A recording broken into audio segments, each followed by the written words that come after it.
திருவண்ணாமலையில் குழந்தை கடத்தல் என வதந்தி பரப்பிய இளைஞரை போலீசார் கைது செய்தனர். வதந்தி வீடியோக்களை உண்மை என நம்பி அப்பாவி வடமாநிலத்தவர்கள் மீது அரங்கேறும் கொடூர தாக்குதல் நிறுத்தப்படுமா? இன்றைக்கி காலையில் பைக்கில் ரெண்டு இந்திக்கார பசங்க விளையாட்டிட்டு இருந்த ஒரு குழந்தைய தூக்கிட்டு இருக்காங்க. தூக்கி கைத்தை பிடிச்சி அம்மிக்கு வாய மூடிட்டு இருக்காங்க. அங்கே பசங்க ஸ்கூல் பசங்க விளையாட்டிட்டு இருந்த பசங்க எல்லாம் கத்தன்னு கல் தூக்கி அடிச்சு தலை விட்டுட்டு ஓட்டிருக்காங்க. ஸோ பள்ளி ஆசிரியர்களும் குழந்தைங்களை கொஞ்சம் பத்திரமா பார்த்துக்குங்க.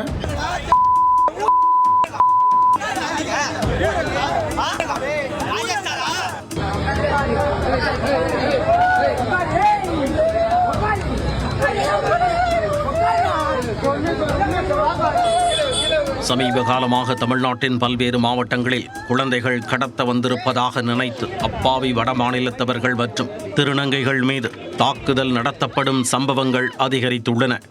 சென்னை பல்லாவரத்தில் குழந்தை கடத்த வந்திருப்பதாக நினைத்து திருநங்கையை மின்கம்பத்தில் கட்டி வைத்து தாக்குதல் நடத்திய கொடூர சம்பவத்தின் காட்சிகள்தான் இவை.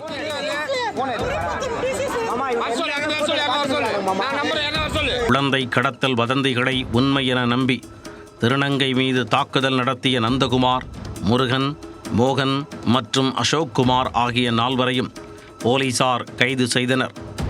இதேபோல திருவொற்றியூர் காலடிப்பேட்டையில் சுற்றித் திரிந்த வடமாநிலத்தவரை குழந்தைகள் கடத்த வந்திருப்பதாக நினைத்து அப்பகுதி மக்கள் சரமாரியாக தாக்கிய அதிர்ச்சி வீடியோதான் இவை. விசாரணையில் பாதை மாறி வந்த இவரை கடத்தல்காரர் என நினைத்து கண்மூடித்தனமாக தாக்கியது தெரிய வந்தது.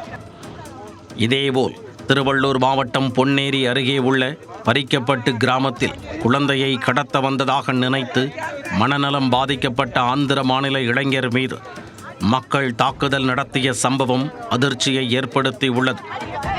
பயங்கர காயங்களுடன் கோவிலில் அடைத்து வைக்கப்பட்டிருந்த அந்த இளைஞரை தகவல் அறிந்து சென்ற போலீசார் உயிருடன் மீட்டுள்ளனர். குழந்தை கடத்தல் தொடர்பாக இணையத்தில் பரவும் வதந்தி வீடியோக்களை நம்பியே இதுபோன்ற அப்பாவி உயிர்கள் மீது பொதுமக்கள் ஆக்ரோஷ தாக்குதல்களை நடத்துகின்றனர். முன்னதாக வீடியோ மட்டுமல்லாது ஒரு சில வதந்தி ஆடியோக்களும் பெற்றோர்கள் மத்தியில் அச்சத்தை ஏற்படுத்தி கொலை நடுங்க வைத்தது. ஒரு குழந்தையோடைய கிட்னி எடுத்து ஒரு பாக்ஸில் போட்டு கையில் வச்சுக்கினேன் எண்ணூர் பஸ் ஸ்டாண்டில் ஒரு பொன் குழந்தை கடத்திக்கின்னு கட்டப்பையில் போட்டு இட்டுன்னு வந்துக்கிறான்டா பர்மா நகரில். அது எனக்கு தம்பி அமுச்சு வச்சாரு. குவார்டர்ஸில் போய் திரிய விடுவாங்க பிள்ளைங்கள தெரிஞ்சவங்கள சொல்லு. 15 பேர் இருக்கிறாங்க. நான் குவார்டர்ஸில் தாங்கிறாங்க. 15 பேர் வந்துக்கிறாங்க. அவனோட சேர்த்து 16 பேரான். 12 மணிக்கு மாட்டிக்கிறான். 1:30 மணி வரைக்கும் வச்சு அடிச்சு எண்ணூர் ஸ்டேஷனில் பிடிச்சி கொடுத்துருக்குறாங்க. அந்த குழந்தைய எடுத்துன்னு போயிட்டுக்கிறாங்க. தெரிஞ்சவங்க சொல்லு. டியூசன் செல்லும் குழந்தைகளை காரில் வந்த மர்ம நபர்கள் கடத்த முயன்றதாக கூறி பெண்கள் சிலர் பேசிய இந்த ஆடியோ முற்றிலும் வதந்தியானது. இதுபோன்ற வதந்தி ஆடியோக்களை உண்மை என நம்பி பெற்றோர்கள் வட மாநிலத்தவர்களை சந்தேக கண்ணோட்டத்துடன் பார்க்க தொடங்கியுள்ளனர். இந்த நிலையில்தான் திருவண்ணாமலையில் குழந்தை கடத்தல் வதந்தி பரப்பிய இளைஞர் போலீசில் வசமாக சிக்கியுள்ளார். ஸ்கூல் படிக்கிற குழந்தைய காரில் கடத்த முயற்சி பண்ணிருக்காங்க. அங்கே இருக்கிற ஊர் பொதுமக்கள்லாம் பார்த்து கத்தனத்தால் விட்டுட்டு ஓட்டுக்கிறாங்க. இன்றைக்கி காலையில் பைக்கில் ரெண்டு இந்திக்கார பசங்க நம்ம ஐயம்பாளையம் ஊராட்சி ஸ்கூலில் விளையாட்டிட்டு இருந்த ஒரு குழந்தைய தூக்கிட்டு இருக்காங்க. தூக்கி கைத்தை பிடிச்சி அம்மிக்கு வாய மூடிட்டு இருக்காங்க. அங்கே பசங்க ஸ்கூல் பசங்க விளையாட்டிட்டு இருந்த பசங்க எல்லாம் கத்தன்னு கல் தூக்கி அடிச்சு தலை விட்டுட்டு ஓட்டிருக்காங்க. ஸோ இது என்னன்னு தெரியல, நேற்று எனக்கு தொடர்ச்சியாக நடக்குது. ஸோ பள்ளி ஆசிரியர்களும் குழந்தைங்களை கொஞ்சம் பத்திரமா பார்த்துக்குங்க. வீட்டில் இருக்கிறவங்களும் குழந்தைங்களை கொஞ்சம் பத்திரமா பார்த்துக்குங்க. வெளியில் விளையாடும் போது கொஞ்சம் உஷாராக பார்த்துக்குங்க. ரொம்ப முக்கியமான பதிவு, தயவுசெய்து எல்லாருக்குமே பகிருங்க.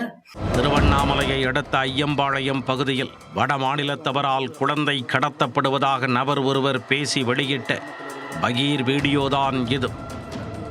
இந்த வீடியோ ஊடகங்களில் பரவி உள்ளூர் மக்களிடையே இரக்கத்தை ஏற்படுத்த அது போலீசாரின் பார்வைக்கு சென்றது. இதுபோன்ற எந்த சம்பவமும் அரங்கேறவில்லை. இந்த வீடியோ ஒரு வதந்தி என போலீசாருக்கு தெரிய வந்தது.